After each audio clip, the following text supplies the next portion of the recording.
नमस्कार, स्वागत है आपका मार्केट टाइम्स टीवी में। आपके साथ मैं हूं रूपा मेहता और आप मेरे साथ देख रहे हैं कमोडिटी बाजार से जुड़ी बड़ी खबरें। आज कमोडिटी मार्केट में क्या हलचल देखने को मिल रही है, चलिए इस पर नजर डालते हैं। आज बात करेंगे अमेरिका की ग्रामीण अर्थव्यवस्था पर बढ़ते दबाव की, जहां पर बढ़ती ईंधन कीमतें और महंगे इनपुट लागत किसानों और कारोबारियों के लिए बड़ी चुनौती बनती जा रही है। कोबैंक की ताजा रिपोर्ट के अनुसार कमोडिटी कीमतों में बढ़ोतरी हो रही है, लेकिन ये बढ़ोतरी बढ़ती लागत की भरपाई करने के लिए काफी नहीं है। सबसे ज्यादा असर पड़ रहा है ग्रामीण इलाकों पर, जहां लंबी दूरी, सीमित परिवहन और खेती, ट्रांसपोर्ट और कंस्ट्रक्शन जैसे डीजल आधारित सेक्टर पर निर्भरता ज्यादा है। यानी जैसे ही डीजल महंगा होता है, सीधा असर लोगों की जेब और बाजार की कीमतों पर पड़ता है। रिपोर्ट में यह भी कहा गया है कि डीजल की बढ़ती कीमतों से खाद्य पदार्थों और जरूरी सामान की ढुलाई महंगी हो रही है, जिससे स्थानीय स्तर पर महंगाई और बढ़ रही है। वहीं मिडिल ईस्ट में तनाव और ऊर्जा सप्लाई पर खतरे, जैसे कि हॉर्मुज स्ट्रेट बंद होने की आशंका, इनका पूरा असर अभी तक अमेरिकी बाजार में भी नहीं दिखाई दिया है। अगर ऐसा हुआ तो कीमतों पर और दबाव बढ़ सकता है। हालांकि सोयाबीन, मक्का और गेहूं की कीमतों में हाल ही में तेजी देखी गई है, लेकिन ये तेजी बढ़ती लागत के सामने कमजोर पड़ रही है। फर्टिलाइजर और ईंधन की कीमतें 20 से 40% तक बढ़ चुकी हैं और अगर यूरिया सप्लाई में दिक्कत बढ़ती है तो कीमतें फिर से 2022 जैसे स्तर पर भी पहुंच सकती हैं। इन बढ़ती लागतों का असर अब खेती के फैसलों पर भी दिख रहा है। 2026 में सोयाबीन की बुआई बढ़ने की संभावना है, जबकि मक्का और गेहूं का रकबा घट सकता है। कुल मिलाकर अमेरिकी ग्रामीण अर्थव्यवस्था इस समय लागत के दबाव में है और आने वाले समय में ऊर्जा कीमतें ही इसकी दिशा तय करेंगी। यानी कमोडिटी में तेजी के बावजूद बढ़ती लागत ने किसानों की कमाई पर ब्रेक लगा दी है। मिडिल ईस्ट में एक बार फिर तनाव बढ़ता नजर आ रहा है और इसका सीधा असर ग्लोबल ऑयल मार्केट पर पड़ सकता है।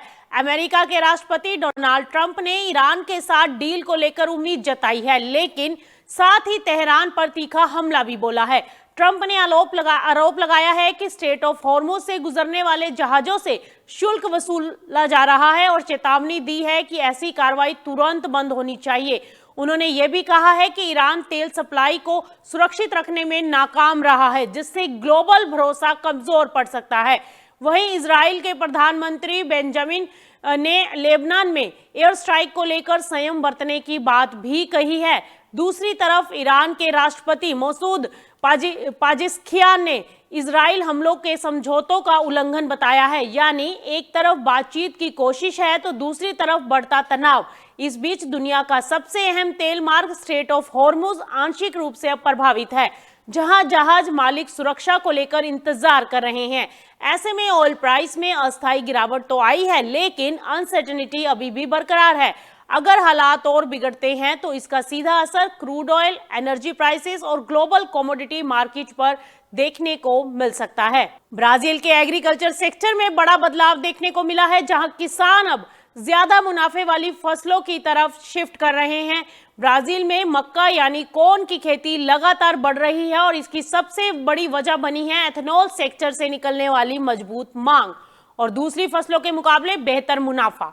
रिपोर्ट के अनुसार 2026-27 में कॉर्न उत्पादन बढ़कर 136 मिलियन टन तक पहुंच सकता है और बुआई का रकबा भी 23 मिलियन हेक्टेयर तक बढ़ने का अनुमान है। लेकिन दिलचस्प बात यहां पर यह है कि ब्राजील में उगने वाला ज्यादातर कॉर्न देश के अंदर ही खप जाता है। करीब 60% कॉर्न फीड इंडस्ट्री में जाता है, जिससे पोल्ट्री और पिग सेक्टर सबसे बड़े उपभोक्ता हैं। वहीं दूसरी तरफ एथेनॉल प्रोडक्शन भी डिमांड का बड़ा इंजन बन चुका है। देश में 30 से ज्यादा कॉर्न एथेनॉल प्लांट्स चल रहे हैं और कई नए प्लांट्स निर्माणाधीन हैं। हालांकि उत्पादन बढ़ने के बावजूद एक्सपोर्ट में ज्यादा बढ़ोतरी नहीं हुई है। 2026-27 में एक्सपोर्ट करीब 42 मिलियन टन पर स्थिर रहने का अनुमान है और इसकी सबसे बड़ी वजह है स्टोरेज और लॉजिस्टिक की कमी, यानी इंफ्रास्ट्रक्चर ग्रोथ प्रोडक्शन के मुकाबले पीछे है। वहीं एक और बड़ी चिंता है कि ब्राजील अपनी 85% फर्टिलाइजर जरूरत इंपोर्ट करता है और अगर ग्लोबल कीमतें बढ़ती हैं तो प्रोडक्शन कॉस्ट और बढ़ सकती है। अब अगर दूसरी फसलों की बात करें तो चावल में हल्की रिकवरी के संकेत हैं, लेकिन गेहूं अभी दबाव में है। गेहूं उत्पादन घटकर 7 मिलियन टन तक आ सकता है, जबकि डिमांड 12.5 मिलियन टन यानी इंपोर्ट है और इंपोर्ट्स बढ़कर 7.3 मिलियन टन तक पहुंच सकते हैं। और इन इंपोर्ट्स का सबसे बड़ा सप्लायर है अर्जेंटीना। कुल मिलाकर ब्राजील में कॉर्न और एथनॉल सेक्टर तेजी से मजबूत हो रहा है, जबकि व्हीट सेगमेंट अभी भी दबाव में है। और पूरी तस्वीर में कॉस्ट, डिमांड और इंफ्रास्ट्रक्चर तीनों बड़ा रोल निभा रहे हैं। मिडल ईस्ट में संभावित सीज फायर की खबरों के बीच अब ग्लोबल सोयाबीन मार्केट का फोकस तेजी से बदलता नजर आ रहा है। पहले जहां बाजार ईरान और जियोपॉलिटिक्स पर टिका था, अब ध्यान शिफ्ट होकर सप्लाई साइड खासकर ब्राजील पर आ गया है। दरअसल ब्राजील लगातार रिकॉर्ड सोयाबीन प्रोडक्शन कर रहा है और 2026-27 में प्रोडक्शन और एक्सपोर्ट दोनों में नया रिकॉर्ड बन सकता है। इसका मतलब साफ है कि ग्लोबल मार्केट में सप्लाई सोयाबीन की बढ़ने वाली है और यही वजह है कि कीमतों पर दबाव बन सकता है। दूसरी तरफ ईरान कॉन्फ्लिक्ट और शिपिंग रिस्क की वजह से अनसर्टेनिटी थी, लेकिन सीज फायर की उम्मीद से अब मार्केट सेंटीमेंट बदल रहा है। हालांकि ग्लोबल सप्लाई बढ़ने के बावजूद डिमांड साइड उतनी तेजी से नहीं बढ़ रही, जिससे सोयाबीन प्राइसेस में अपसाइड लिमिटेड रह सकता है। एक और बड़ा फैक्टर फर्टिलाइजर और लॉजिस्टिक्स कॉस्ट अभी भी हाई हैं, जो प्लांटिंग डिसीजन और फ्यूचर सप्लाई को प्रभावित कर सकते हैं। तो कुल मिलाकर मार्केट अब जियोपॉलिटिक्स से निकलकर फंडामेंटल्स पर शिफ्ट हो रहा है और आने वाले समय में सोयाबीन की दिशा तय करेंगे प्रोडक्शन, एक्सपोर्ट फ्लो और ग्लोबल डिमांड का बैलेंस। तुर्की इस बार गेहूं सीजन में बेहतर उत्पादन की उम्मीद के साथ उतर रहा है, लेकिन उसके साथ ही बाजार में नए जोखिम भी उभरते नजर आ रहे हैं। कोन्या में हुए नेशनल ग्रेन काउंसिल के प्री हार्वेस्ट कांग्रेस में एक्सपर्ट्स ने संकेत दिया है कि अगर अप्रैल मई में मौसम अनुकूल रहा तो गेहूं उत्पादन 22.75 मिलियन से बढ़कर 23.25 मिलियन टन तक पहुंच सकता है। अच्छी बारिश इसका बड़ा कारण है, जो सामान्य से 47% ज्यादा रही है। हालांकि सिर्फ बारिश ही नहीं, बल्कि सॉइल क्वालिटी, वाटर रिटेंशन और फार्मिंग प्रैक्टिसेस भी यील्ड तय करेंगे। दूसरी तरफ खेती के पैटर्न में बड़ा बदलाव देखने को मिल रहा है। गेहूं का रकबा बढ़कर 7.5 मिलियन हेक्टेयर हो गया है, जबकि पानी की कमी के चलते मक्का का रकबा घट रहा है और दालों की तरफ रुझान बढ़ रहा है। इसका असर प्रोसेसिंग इंडस्ट्री पर भी साफ दिखाई दे रहा है, जहां पास्ता इंडस्ट्री करीब 26% ग्लोबल एक्सपोर्ट शेयर के बावजूद ओवर कैपेसिटी के खतरे का सामना कर रही है। वहीं आटा इंडस्ट्री में कैपेसिटी यूटिलाइजेशन सिर्फ 45% है और इराक जैसे बड़े बाजारों में ट्रेड रिस्ट्रिक्शन से एक्सपोर्ट प्रभावित हो रहा है, जिससे फ्लोर एक्सपोर्ट घटकर 2 मिलियन टन तक आ सकता है। वहीं वैश्विक स्तर पर भी स्थिति काफी चुनौतीपूर्ण है, जहां गेहूं की कीमत करीब $240 प्रति टन है, जो लागत को कवर करने के लिए पर्याप्त नहीं है। वहीं रशिया का बड़ा एक्सपोर्ट स्टॉक बाजार पर दबाव बनाए हुए है। इसके अलावा एनर्जी, लॉजिस्टिक्स और फर्टिलाइजर कॉस्ट जैसे कारक भी कीमतों को प्रभावित कर रहे हैं और हॉर्मुज स्ट्रेट और रेड सी जैसे अहम ट्रेड रूट्स में किसी भी तरह का डिसरप्शन ग्रेन मार्केट पर असर डाल सकता है, क्योंकि दुनिया का करीब 75% अनाज समुद्री रास्तों से ट्रांसपोर्ट होता है। कुल मिलाकर तुर्की मजबूत प्रोडक्शन आउटलुक के साथ नए सीजन में प्रवेश कर रहा है, लेकिन डिमांड, लागत और ग्लोबल रिस्क पूरे ग्रेन मार्केट के लिए एक बहुत बड़ी चुनौती बन गए हैं। वैश्विक तिलहन बाजार में एक बड़ा बदलाव देखने को मिल रहा है, जहां सप्लाई बढ़ी है लेकिन कीमतों पर दबाव है। ताजा यूएसडीए रिपोर्ट के मुताबिक 2025-26 सीजन में ग्लोबल ऑयलसीड प्रोडक्शन बढ़कर करीब 698 मिलियन टन तक पहुंच सकता है, जिससे सनफ्लावर और कॉटन सीड का उत्पादन बढ़ा है। वहीं अगर सोयाबीन की बात करें तो ग्लोबल प्रोडक्शन बढ़कर 427 मिलियन टन के आसपास पहुंच गया है, लेकिन कंजम्पशन भी बढ़ रहा है, खासकर अमेरिका में प्रोसेसिंग डिमांड के चलते। इसके बावजूद बाजार में भी तेजी नहीं आ रही है, क्योंकि ग्लोबल सप्लाई मजबूत है और एक्सपोर्ट कंपटीशन भी तेज हो गया है।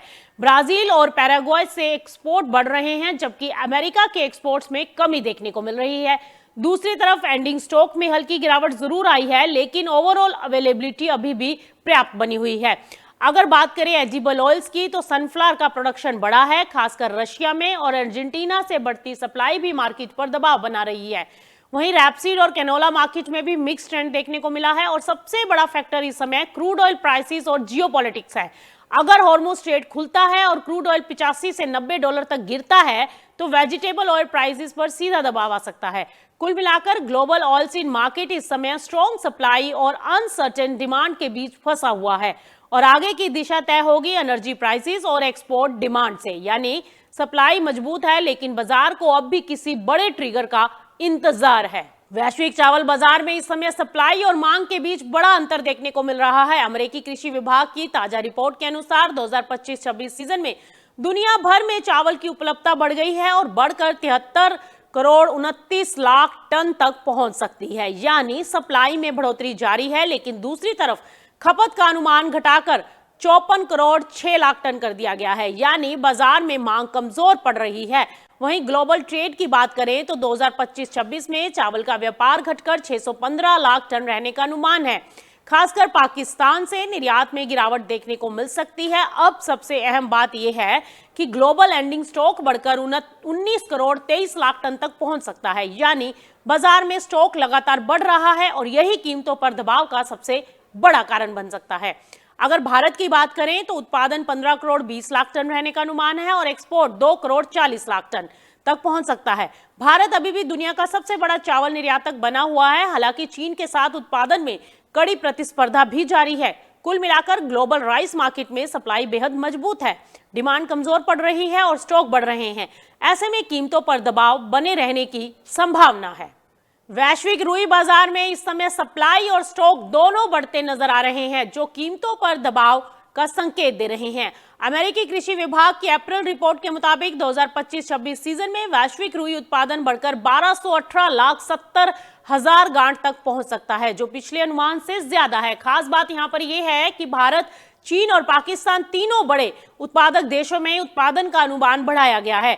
दूसरी तरफ वैश्विक खपत का अनुमान भी बढ़ा है, 1191 लाख 40 हजार गांठ किया गया है। खासकर भारत और चीन की टेक्सटाइल मिलों में मांग मजबूत रहने की उम्मीद है। लेकिन यहां पर सवाल यह है कि क्या इससे बाजार में तेजी आएगी? जवाब है अभी नहीं। क्यों? क्योंकि ग्लोबल ट्रेड में हल्की गिरावट का अनुमान है और भारत से निर्यात कम होने की संभावना जताई गई है। सबसे बड़ा दबाव आ रहा है बढ़ते स्टॉक से। 2025-26 के अंत में ग्लोबल एंडिंग स्टॉक बढ़कर 770 लाख 40 हजार गांठ पहुंच सकता है, यानी बाजार में सप्लाई ज्यादा है और स्टॉक भी बढ़ रहा है। अगर भारत की बात करें तो उत्पादन बढ़ाकर 238 लाख गांठ कर दिया गया है। कुल मिलाकर ग्लोबल कॉटन मार्केट में प्रोडक्शन और स्टॉक दोनों बढ़ रहे हैं। डिमांड में सुधार जरूर है, लेकिन उतना मजबूत नहीं जो कि कीमतों को सपोर्ट दे सके। ऐसे में आने वाले समय में रुई की कीमतें दबाव में रह सकती हैं। किसानों के लिए बड़ी खबर, सरकार अब खाद वितरण सिस्टम में बड़ा बदलाव करने जा रही है। अब यूरिया और अन्य खाद सिर्फ फार्मर आईडी के आधार पर ही मिलेंगे, यानी बिना रजिस्ट्रेशन के खाद मिलना हो जाएगा मुश्किल। सरकार का मकसद साफ है कि यूरिया के बढ़ते डाइवर्जन को रोका जाए और इसे सिर्फ खेती तक सीमित रखा जाए। अब तक देश में 9 करोड़ 30 लाख से ज्यादा फार्मर आईडी बन चुकी है और लक्ष्य इसे बढ़ाकर 13 करोड़ तक पहुंचाने का है। इस सिस्टम की टेस्टिंग मध्य प्रदेश और हरियाणा में सफल रही है। सबसे बड़ी बात यह है कि अब हर किसान की जमीन, फसल और जरूरत के हिसाब से खाद की मात्रा तय की जाएगी, जिससे जमाखोरी, ब्लैक मार्केटिंग और गलत इस्तेमाल पर लगाम लगेगी। सरकार ने यह भी स्पष्ट कर दिया है कि सब्सिडी में कोई बदलाव नहीं होगा और यूरिया 266 रुपए तथा डीएपी 1350 रुपए में ही मिलता रहेगा। इसके लिए 41,000 करोड़ रुपए का अतिरिक्त प्रावधान भी किया गया है। साथ ही बटाईदार किसानों को भी राहत दी जाएगी, जहां जमीन मालिक के प्रमाण के आधार पर उन्हें भी खाद मिल सकेगा। दूसरी तरफ सरकार प्राकृतिक और जैविक खेती को बढ़ावा दे रही है, ताकि लागत कम हो और उर्वरकों पर निर्भरता घट जाए। वहीं पश्चिम एशिया में तनाव के बावजूद खाद्य उत्पादन पर कोई असर नहीं पड़ेगा, क्योंकि सरकार ने गैस सप्लाई बढ़ाकर वहां पर करीब 95% तक कर दी है, ताकि खरीफ सीजन से पहले उत्पादन सुचारू बना रहे। कुल मिलाकर सरकार का फोकस पूरी तरह से साफ है कि सही किसान को सही समय पर खाद मिले और सिस्टम में पारदर्शिता आए। अब देखना होगा कि फार्मर आईडी आधारित यह मॉडल जमीनी स्तर पर कितना सफल होता है। वैश्विक गेहूं बाजार में इस समय सप्लाई बढ़ रही है, लेकिन मांग में कमजोरी के संकेत भी साफ दिखाई दे रहे हैं। अमेरिकी कृषि विभाग की अप्रैल रिपोर्ट के मुताबिक 2025-26 सीजन में गेहूं की वैश्विक उपलब्धता बढ़कर 1 अरब 10 करोड़ टन तक पहुंच सकती है, यानी उत्पादन और स्टॉक दोनों में बढ़ोतरी हो रही है। खासकर यूरोपीय संघ और रूस में उत्पादन बढ़ने का अनुमान है, लेकिन दूसरी तरफ वैश्विक खपत का अनुमान घटाकर 82.1 करोड़ टन कर दिया गया है, यानी डिमांड उम्मीद से कमजोर पड़ रही है। और अगर भारत की बात करें तो खाद्य, बीज और औद्योगिक उपयोग में कमी के बेहद संकेत मिले हैं, जिससे खपत पहले के अनुमान से कम रह सकती है और यही वजह है कि ग्लोबल कंजम्पशन पर असर पड़ा है। अब अगर ट्रेड की बात करें तो वैश्विक गेहूं व्यापार यहां से घटकर 22 करोड़ 19 लाख टन रहने का अनुमान है। रूस और कजाकिस्तान से एक्सपोर्ट बढ़ सकता है, लेकिन यूक्रेन, ऑस्ट्रेलिया और ब्राजील से गिरावट इसकी भरपाई नहीं कर पाएगी। सबसे अहम बात यह है कि प्रोडक्शन बढ़ने और खपत घटने से ग्लोबल एंडिंग स्टॉक बढ़कर 28 करोड़ 21 लाख टन तक पहुंच सकता है। यानी बाजार में सप्लाई बेहद ज्यादा है, स्टॉक भी बढ़ रहे हैं। तो कुल मिलाकर व्हीट मार्केट इस समय ओवर सप्लाई की स्थिति में और डिमांड कमजोर, यही वजह है कि कीमतों पर दबाव आगे भी बना रह सकता है। मध्य प्रदेश के रायसेन से किसानों के लिए एक बड़ी और पॉजिटिव खबर सामने आई है, जहां 11 से 13 अप्रैल तक कृषि का महाकुंभ आयोजित किया जा रहा है। इस 3 दिवसीय मेले का उद्देश्य किसानों की आय बढ़ाने के लिए नए नए बहुआयामी अवसरों को एक मंच पर लाना है।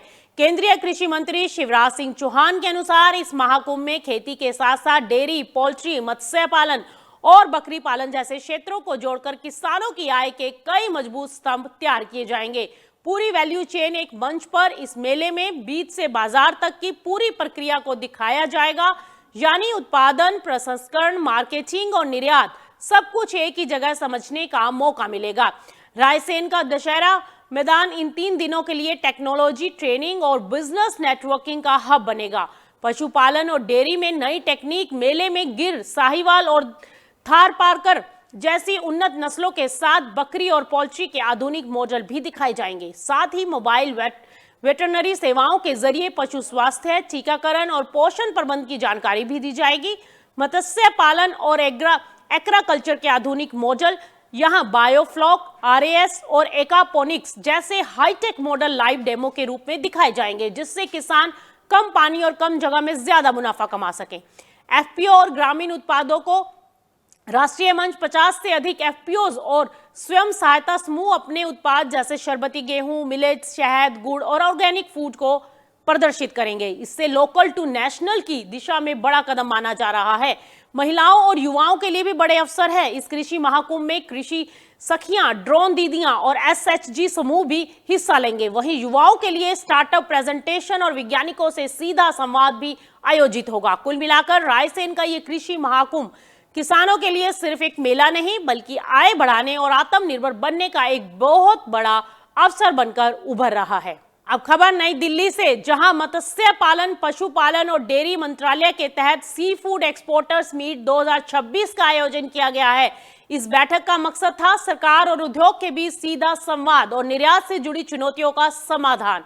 इस अहम बैठक में केंद्रीय मंत्री राजीव रंजन सिंह, राज्य मंत्री एसपी सिंह बाघेल और जॉर्ज कुरियन शामिल रहे। समुद्री निर्यात में भारत की मजबूत पकड़, केंद्रीय मंत्री ने बताया कि वैश्विक अनसर्टेनिटी के बावजूद भारत के सी फूड एक्सपोर्ट में मजबूत बढ़ोतरी दर्ज की गई है। खास बात यहां पर यह रही कि गैर अमेरिकी बाजारों में निर्यात ने तेजी से बढ़त दिखाई है। यहां पर सरकार ने निर्यातकों को 1 लाख करोड़ रुपए के लक्ष्य को हासिल करने के लिए प्रेरित किया है।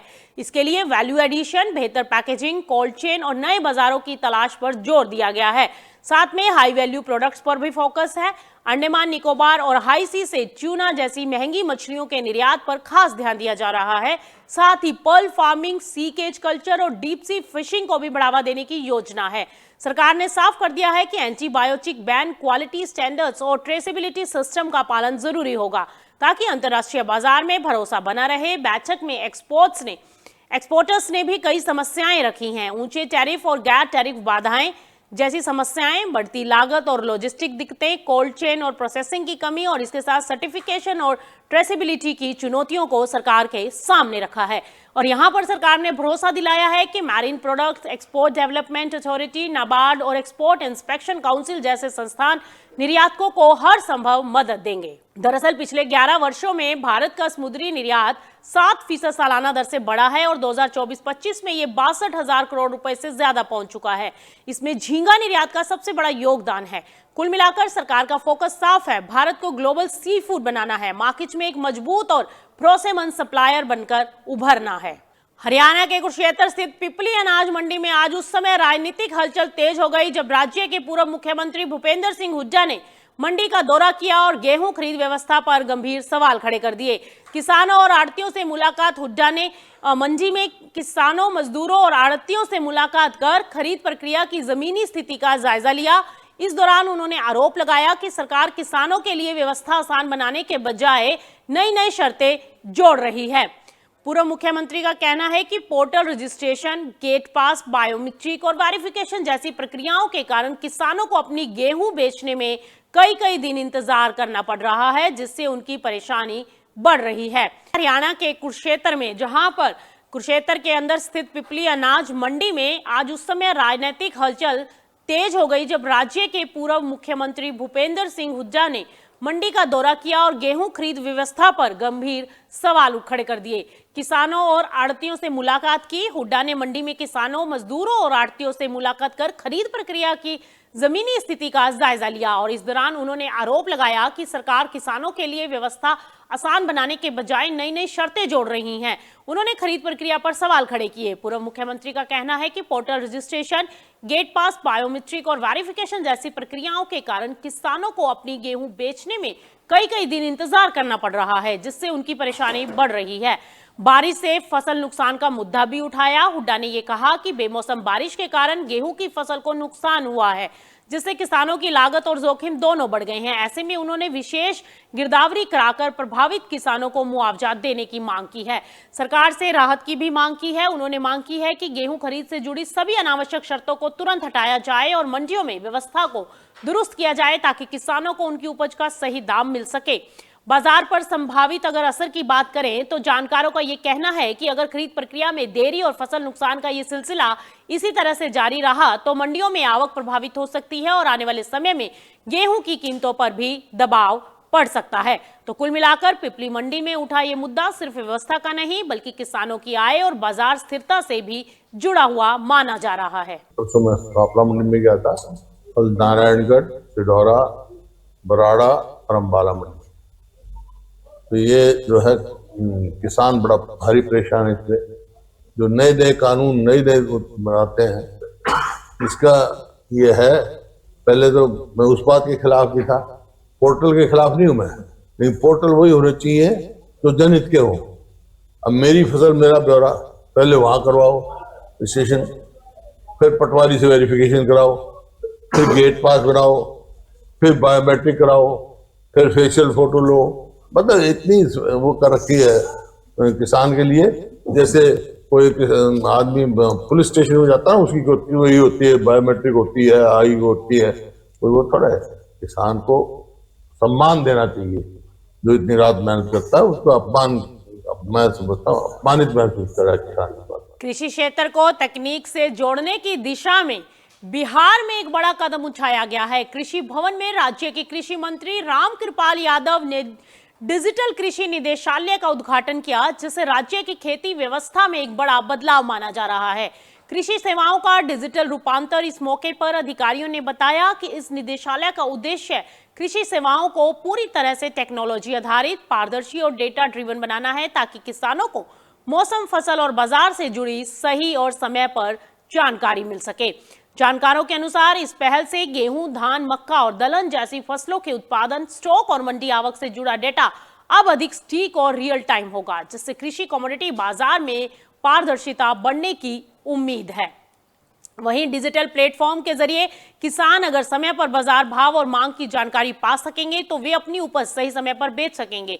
इससे मंडियों में अचानक आवक का दबाव कम हो सकता है और कीमतों में अत्यधिक उतार चढ़ाव यानी वोलेटिलिटी को कंट्रोल करने में मदद मिल सकती है। कार्यक्रम में सरकार ने 12 राजकीय बीज गुणन प्रक्षेत्रों में मॉडल कस्टम हायरिंग सेंटर स्थापित करने की भी घोषणा की है, जिससे किसानों को आधुनिक कृषि यंत्र आसानी से किराए पर मिल सकेंगे और उत्पादन लागत में कमी आएगी। इसी के साथ प्रयोगशालाओं का विस्तार करने की भी सरकार ने योजना बताई है। इसके साथ 25 जिलों के 32 अनुमंडलों में नई मिट्टी जांच प्रयोगशालाओं का भी उद्घाटन किया गया है, जिससे किसानों को मिट्टी की क्वालिटी और पोषक तत्वों की सटीक जानकारी मिल सके। जानकार मानते हैं कि यदि इन डिजिटल पहलुओं का प्रभावी क्रियान्वयन हुआ है तो बिहार में कृषि उत्पादन अधिक स्थिर और अनुमानित हो सकता है, जिसका असर राष्ट्रीय सप्लाई चेन और कमोडिटी बाजार पर भी देखने को मिलेगा। डिजिटल कृषि निदेशालय की शुरुआत बिहार के अंदर खेती को आधुनिक, पारदर्शी और डेटा आधारित बनाने की दिशा में ये एक महत्वपूर्ण कदम माना जा रहा है। हरियाणा के कुरुक्षेत्र जिले से किसानों के लिए चिंता बढ़ाने वाली खबर सामने आ गई है, जहां पिहोवा अनाज मंडी में हल्की बारिश ने प्रशासनिक तैयारियों की पोल खोल कर रख दी है। मंडी में जलभराव, गेहूं भीगा हुआ है। बारिश के कुछ ही मिनटों में मंडी में खुले में रखा गेहूं पूरी तरह से भीग गया और कई जगह पर जल भराव की स्थिति बन गई। हालात इतने खराब हो गए कि गेहूं की बोरियां पानी में तैरती नजर आई और किसान खुद झाड़ू लेकर पानी निकालते दिखाई दिए। किसानों का आरोप है कि नालों की सफाई समय पर नहीं हुई, जिससे पूरी व्यवस्था फेल हो गई। किसानों की मेहनत पर पानी फिर गया है। ऐसे में किसानों का कहना है कि सरकार और प्रशासन द्वारा बेहतर व्यवस्था के दावे तो किए गए थे, लेकिन जमीनी हकीकत इसके बिल्कुल उलट नजर आई। थोड़ी सी बारिश ने ही मंडी की पूरी व्यवस्था की पोल खोल कर रख दी है। जानकारों के अनुसार भीगा हुआ गेहूं अपनी क्वालिटी खो देता है, जिससे उसकी ग्रेडिंग डाउन हो सकती है और किसानों को कम दाम मिलने की संभावना बढ़ जाती है। साथ ही बाजार में कीमतों पर भी दबाव बन सकता है। इसी बीच लाडवा क्षेत्र के गांव गिरधारपुर मथाना सहित कई इलाकों में तेज ओलावृष्टि ने हालात और गंभीर कर दिए। सैकड़ों एकड़ में खड़ी गेहूं समेत रबी फसलें पूरी तरह से प्रभावित हो गई। किसानों का कहना है कि उनकी महीनों की मेहनत कुछ ही मिनटों में बर्बाद हो गई और अब वे सरकार से तुरंत सर्वे और मुआवजे की मांग कर रहे हैं। ऐसे में जानकारों का कहना है कि फसल नुकसान और सप्लाई प्रभावित होने से आने वाले समय में मंडियों में आवकें घट सकती हैं, जिससे गेहूं की कीमतों में अस्थायी तेजी भी बन सकती है। और पानी भरा पड़ा है जी। अब जिम्मेदार क्या करे जी। इसके साथ लोहे की राड ले आके हमने 2 घंटे आधा घंटे से यहाँ लग रहे थे जी। बड़ी मुश्किल से हाथ में कंच लग गया जी, हाथ के साथ निकालने की वजह से। तो मंडी के द्वारा कोई सफाई की गई? मंडी के द्वारा जी ऊपर से तो बहुत सफाई हो है जी। ये जो सीवरेज आया, सीवरेज की दिक्कत आ रही है जी। हमारी प्रशासन से रिक्वेस्ट है जी कि भाई आकर इनको थोड़ा सा देख के और इसको ठीक कराएं जी। कुल मिलाकर बारिश और ओलावृष्टि ने एक बार फिर किसानों की मेहनत और मंडी की व्यवस्था दोनों पर गंभीर सवाल खड़े कर दिए हैं। अब देखना होगा कि प्रशासन इस नुकसान की भरपाई के लिए क्या कदम उठाता है। हरियाणा के कुरुक्षेत्र जिले की पिहोवा अनाज मंडी में हल्की बारिश ने एक बार फिर प्रशासनिक तैयारियों की पोल खोल दी है। बारिश के कुछ ही समय में मंडी में खुले में रखा गेहूं भीग गया, जिससे किसानों की महीनों की मेहनत पर पानी फिरता दिखाई दिया है। ऐसे में माना जा रहा है कि अगर ऐसी ही स्थितियां रही तो आने वाले समय में कीमतों के ऊपर प्रभाव देखने को मिल सकता है। मौसम की मार ने एक बार फिर किसानों की मेहनत पर भारी असर डाला है। ताजा रिपोर्ट्स के मुताबिक गेहूं और सरसों की फसल को बड़े स्तर पर नुकसान पहुंचा है और कई जगह करीब 70% तक फसल प्रभावित बताई जा रही है। खेतों में हालात ऐसे हैं कि कई फसलें गिर चुकी हैं तो कहीं जल भराव के कारण फसल सड़ने की स्थिति में पहुंच गई है। किसान बेहद परेशान है और सरकार से तुरंत राहत की मांग कर रहे हैं। गेहूं, सरसों और अन्य रबी फसलों पर सबसे ज्यादा असर देखने को मिला है। ऐसे में किसानों का कहना है कि कई महीनों की मेहनत कुछ ही दिनों की बारिश और तेज हवाओं में बर्बाद हो गई। किसानों का यह भी कहना है कि खेती की लागत लगातार बढ़ रही है और ऊपर से प्राकृतिक आपदाएं उनकी मुश्किलें बढ़ा रही हैं। ऐसे में अगर समय पर मदद नहीं मिली तो आर्थिक संकट और गहरा सकता है। अब किसानों की मांग है कि सरकार जल्द से जल्द सर्वे कराकर नुकसान का आकलन करे और उचित मुआवजा दे। अच्छा, एक तो यार पकाऊ बारिश थी, ऊपर से बारिश आएगी, लेटने के बाद में दोबारा फूट होगी। इसमें फूट होने के बाद में लिकाड़ खत्म हो गया, दाना जो पकड़ा वो सारा गड़बड़ सा दिखा, मतलब टेढ़ा पेड़ा हो गया, सब ठीक नहीं रहा। जो लिकाड़ था, जो लिकड़ सोच रहे थे एक बार सिर्फ 2 या 3 क्विंटल का लिकड़ेगी, वहाँ 1.5 पर मरेगी। बीघे में? हाँ, बीघे में 3 क्विंटल। हाँ, 2.5 का वो सब था हमारा। पिछले साल भी रहा, रेप का भी जो था, मैं 2.5 तो ऊपर जाके ठीक लागत दे रखी थी, लेकिन बारिश ने सब खो दिया। तो भाई काफ़ी नुकसान है। कितना मतलब नुकसान है? मतलब आदम सूद का ही हो गया, सारी चढ़ गई है। तो अच्छा, अनुमानित मतलब बीघे में कितनी निकलनी चाहिए? बीघे में यार 2 क्विंटल तो निकली क्या। अब जैसा बारिश हुई, हाँ, तो यार रह जाएगी कम से कम 1.25 क्विंटल। जानकारों के अनुसार इस फसल नुकसान का असर कमोडिटी बाजार पर भी देखने को मिल सकता है। गेहूं और सरसों की सप्लाई घटने से शॉर्ट टर्म में कीमतों में उतार चढ़ाव संभव है और अगर नुकसान की पुष्टि बड़े स्तर पर होती है तो कीमतों में तेजी भी देखी जा सकती है। कुल मिलाकर मौसम की ये मार किसानों के लिए बड़ा झटका है और अब सबकी नजरें सरकार की राहत कार्रवाई पर टिकी हुई हैं। हरियाणा के यमुनानगर जिले में सडोरा रेस्ट हाउस और आसपास की अनाज मंडियों का कांग्रेस के वरिष्ठ नेताओं ने दौरा किया, जहां किसानों की समस्याओं और कृषि व्यवस्था को लेकर सरकार पर कई गंभीर सवाल उठाए गए हैं। इस दौरान पूर्व मुख्यमंत्री भूपेंद्र सिंह हुड्डा, प्रदेश अध्यक्ष राय नरेंद्र सिंह, अंबाला से सांसद वरुण चौधरी ने सडोरा और बिलासपुर मंडियों में पहुंचकर किसानों से सीधे बातचीत की और जमीनी हालात का जायजा लिया। किसानों की समस्याओं पर सवाल भी जो थे वो खड़े किए। नेताओं ने आरोप लगाया कि मौजूदा सरकारी नीतियां किसानों के लिए मुश्किलें बढ़ा रही हैं। खासकर मेरी फसल मेरा ब्यौरा पोर्टल और बायोमेट्रिक गेट पास सिस्टम को लेकर सवाल उठाए गए हैं, जिनके कारण फसल की बिक्री में देरी हो रही है। जानकारों का कहना है कि अगर मंडियों में फसल की एंट्री और खरीद प्रक्रिया में देरी होती रही तो गेहूं जैसी प्रमुख फसलों की सप्लाई प्रभावित हो सकती है और इससे बाजार में कीमतों में उतार चढ़ाव और अस्थिरता देखने को मिल सकती है। पूर्व मुख्यमंत्री भूपेंद्र सिंह हुड्डा ने कहा कि सरकार 24 फसलों पर एमएसपी देने का दावा करती है, लेकिन जमीनी स्तर पर खरीद व्यवस्था कमजोर दिखाई देती है, जिससे किसानों को नुकसान उठाना पड़ता है। नेताओं ने यह भी कहा कि हाल की बारिश और खराब मौसम से पहले ही फसल को नुकसान हुआ है। ऐसे में अगर खरीद प्रक्रिया भी धीमी रही तो किसानों के लिए ये डबल झटका साबित हो सकता है। साथ ही फसल बीमा योजना पर भी सवाल उठाए गए, जहां किसानों को क्लेम प्रक्रिया में परेशानी की बात कही गई है। हाँ, नारायणगढ़ गए थे, अब सिडौरा आए हैं, पूरे हरियाणा कर रहे हैं। कल मैं सांपला था, कल फिर जाऊंगा मैं कुरुक्षेत्र, जाएंगे पीपली और करनाल, उसके बाद फिर दौरा बनेगा। क्योंकि आम मंडियों से शिकायत आ रही है किसानों की, तो उनको बड़ी परेशानी हो रही है। एक तो बारिश ने काफ़ी नुकसान किया उनका, बेमौसमी बारिश हुई, उसके लिए कोई कंपनसेशन नहीं किया। फिर इन्होंने सिस्टम ऐसा बना दिया, पोर्टल सिस्टम, मेरी फसल मेरा ब्यौरा, फिर गेट पास, फिर बायोमेट्रिक, फिर गारंटर, फिर मतलब तमाशा बना रखा है किसान के। भाई पहले हमारे टाइम में यही किसान थे ना, इतनी पैदावार होती थी, किसान सीधा खेत में मंडी में आता था, खेत से और एमएसपी लेके चला जाता था। कभी शिकायत सुनी तुमने एमएसपी की?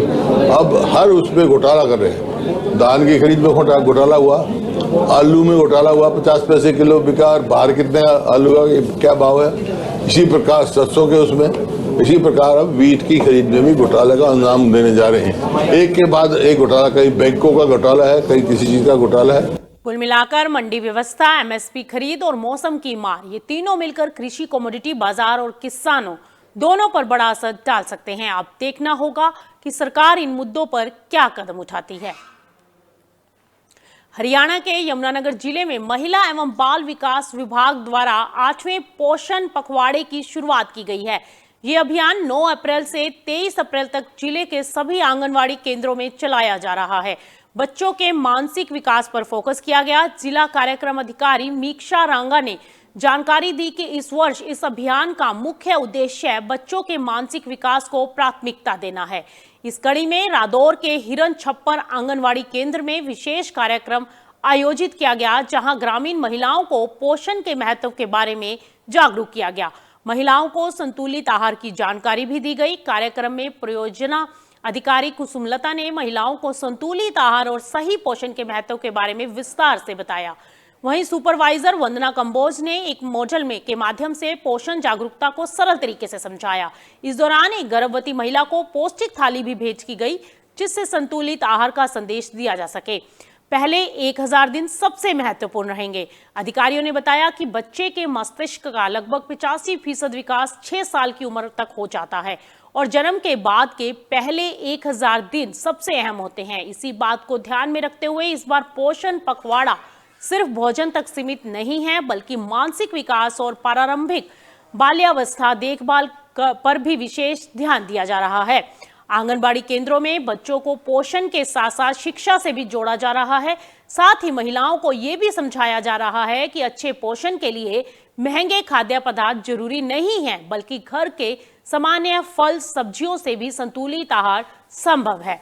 कुल मिलाकर पोषण पखवाड़ा महिलाओं और बच्चों के स्वास्थ्य सुधार की दिशा में एक महत्वपूर्ण पहल माना जा रहा है, जिसका उद्देश्य एक स्वस्थ और जागरूक समाज का निर्माण करना है। आज महिला एवं बाल विकास विभाग द्वारा 8वां पोषण पखवाड़ा मनाया जाना शुरू हुआ है, जिसमें विभिन्न गतिविधियां करवाई जाएंगी खंड स्तर पर और आंगनबाड़ी स्तर पर। इसमें बच्चे के 6 साल के ऊपर ज्यादा ध्यान दिया जाएगा, ताकि उसका जो मस्तिष्क है वो अच्छे से विकसित हो सके और बच्चा आगे स्वस्थ और नागरिक बनकर निकले। और साथ के साथ उनके पोषण के ऊपर भी ध्यान दिया जाएगा। और वहां पर हम नानी दादी की कहानियों के बारे में, कैसे कहानियों से बच्चे सीख सकते हैं, ये बताया जाएगा। कैसे खेल उनको जो घर में सामान उपलब्ध होता है उनसे उनकी मानसिक विकास किया जाए, वो बताया जाएगा उन्हें। तो पोषण पखवाड़ा महिलाओं और बच्चों के स्वास्थ्य सुधार की दिशा में एक महत्वपूर्ण पहल माना जा रहा है, जिसका उद्देश्य एक स्वस्थ और जागरूक समाज का निर्माण करना है। कुरुक्षेत्र जिले की थानेसर अनाज मंडी में इस समय गेहूं की खरीद प्रक्रिया सुचारू रूप से जारी है और किसानों के बीच संतोष का माहौल देखने को मिल रहा है। मंडी में गेहूं की आवक लगातार बढ़ रही है और प्रशासन द्वारा किए गए प्रबंधों की सराहना भी हो रही है। खरीद प्रक्रिया बिना किसी रुकावट के तेजी से आगे बढ़ रही है। अमीन गांव के किसान रमेश कुमार ने कहा है कि वे अपनी गेहूं की फसल लेकर मंडी पहुंचे, जहां उन्हें गेट पास से लेकर बायोमेट्रिक तक सभी सुविधाएं आसानी से मिल गई। उन्होंने कहा कि उनकी फसल की बिक्री भी बिना किसी परेशानी के पूरी हो गई है और उन्हें 2585 रुपए प्रति क्विंटल का भाव मिला, जिससे वे संतुष्ट नजर आए। और किसानों का कहना है कि बारदाने या अन्य किसी भी तरह की समस्या का सामना नहीं करना पड़ा। पूरी व्यवस्था को उन्होंने किसान हितैषी और संतोषजनक बताया। बेहतर व्यवस्थाओं के चलते किसानों को अपनी उपज बेचने में आसानी हो रही है, जिससे लंबे इंतजार की समस्या खत्म हो गई है और खरीद प्रक्रिया में तेजी आई है। जानकारों के अनुसार थानेसर मंडी में सुचारू खरीद और बढ़ती आवक से गेहूं की सप्लाई मजबूत बनी हुई है और इससे बाजार में कीमतों में स्थिरता रहने की संभावना है। हालांकि पर्याप्त आवक के चलते आगे चलकर कीमतों पर हल्का दबाव भी देखने को मिल सकता है, लेकिन फिलहाल मंडी में संतुलित स्थिति बनी हुई है। कुल मिलाकर थानेसर मंडी में इस समय व्यवस्था और खरीद प्रक्रिया दोनों ही बेहतर स्थिति में दिखाई दे रहे हैं, जिससे किसानों में संतोष का माहौल है। मैं 7.5 किले लेकर आया जी। तो किसी तरह की क्या क्या व्यवस्थाएं की गई है? व्यवस्था बड़ा बढ़िया है जी, कोई दिक्कत तो नहीं? ना गेट पर भी 2 मिनट लगी, पर्ची काट दियो ना और गुंठा से लुवाया, उठा जमी मजा बैठ गया ले बस जल्दी गया आया। और भाई कल ले आया था, सांझ आज तुरंत लग रही, सरकारी रेट मंगाई। नहीं गेहूं लेके क्या दाम रखा गया सरकार? दाम 2550 दूंगा। तो एमएसपी का रेट मिल पा रहा है? हाँ, एमएसपी का फुल रेट मिल रहा है, क्यों कोई गड़बड़ी नहीं है। कुरुक्षेत्र मंडी में तो नहीं भाई, बाकी का देखा मैंने पता नहीं। ये भी क्यों तो मजा रहा अभी आगे जीरी में देखी जाएगी जो कुछ होएगा। बढ़िया आया, थोड़ा लापरवाही सी बरतला बस या आनी सरकार तो बढ़िया आया। तो छानी थोड़ा सा उसका खोदा काम नहीं हो, आने जो थोड़ा सख्त हो जन चूड़ियां का टैट करूंगा, पहले फिर कुछ भी नहीं रोड़ा। इस वक्त हम मौजूद हैं थानेसर अनाज मंडी में, जहां पर आप देख सकते हैं कि किसान जो है फसल लेकर पहुंचे हुए हैं। करो तो इस बार गेहूं खरीद का जो सरकारी दाम है 2585 रुपये रखा गया है, जबकि नमी की बात करें तो इस बार 12 से 14% तक की नमी की मात्रा रखी गई, यानी कि जिस गेहूं में 12 से 14% तक की नमी पाई जा रही है उसे ही खरीदा जा रहा है। वहीं सरकार की ओर से लागू किए गए नए नियमों की बात करें तो इस बार जहां गेट पास का नियम लागू किया गया है, तो वहीं ट्रैक्टर की फोटो और बायोमेट्रिक भी की जा रही है। इस समय मंडी में किसान भी पहुंचे हैं और हम उनसे बातचीत करने का प्रयास करेंगे। जी आप कहाँ से आए? मैं अमीन से आया जी। तो अभी मन्नूपुर से। कितनी गेहूं लेके आए हैं? मैं 7.5 किले लेकर आया जी। तो किसी तरह की क्या क्या व्यवस्थाएं की गई है? व्यवस्था बड़ा बढ़िया है जी, कोई दिक्कत तो नहीं? ना गेट पर भी 2 मिनट लगी, पर्ची काट दियो ना और गुंठा से लुवाया, उठा जमी मजा बैठ गया ले बस जल्दी गया आया। और भाई कल ले आया था, सांझ आज तुरंत लग रही, सरकारी रेट मंगाई।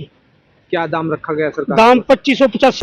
तो एमएसपी का रेट मिल पा रहा है? हाँ, एमएसपी का फुल रेट मिल रहा है, क्यों कोई गड़बड़ी नहीं है। कुरुक्षेत्र मंडी में तो नहीं भाई, बाकी का देखा मैंने पता नहीं। ये भी क्यों तो मजा रहा अभी आगे जीरी में देखी जाएगी जो कुछ होएगा। बढ़िया आया, थोड़ा लापरवाही सी बरतला बस या आनी सरकार तो बढ़िया आया। तो छानी थोड़ा सा उसका खोदा काम नहीं हो, आने जो थोड़ा सख्त हो जन चूड़ियां का टैट करूंगा, पहले फिर कुछ भी नहीं रोड़ा। व्यवस्था तो बढ़िया हो रही, बारदान तो रौनक हो रही मंडी में भाई। बारदाने को लेकर कोई किसी की तरह की कुछ नहीं, बारदाने की नहीं, रोटी की नहीं, कैंटीन में 10 रुपये की रोटी फ्री में हमें भी रोटी में मजा रहा। और वो भाई देखे जो 10% आए हैं, दुखी हुए ठल्ली फिर आए हैं जिम्मेदार, ये अपना तंग करेंगे। खरीदान मशीन पे चेक कर ली। कितनी नमी देख रहे हैं? नमी 12% देख रही जी। पहले 12% तो कम पाई, अपनी 11 साढ़े 11 पाई, दड़ तुल रही जी। तो फिलहाल थानेसर मंडी में किसान बेहद संतुष्ट नजर आ रहे हैं।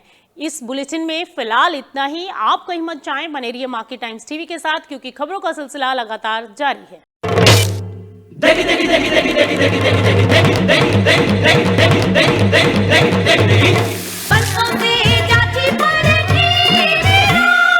MDH की देगी मीरज, देगी मिर्च का तड़का, अंग अंग महाशय धर्मपाल जी के 130वें जन्मदिन पर MDH मसालों पर पाइए 10% एक्स्ट्रा।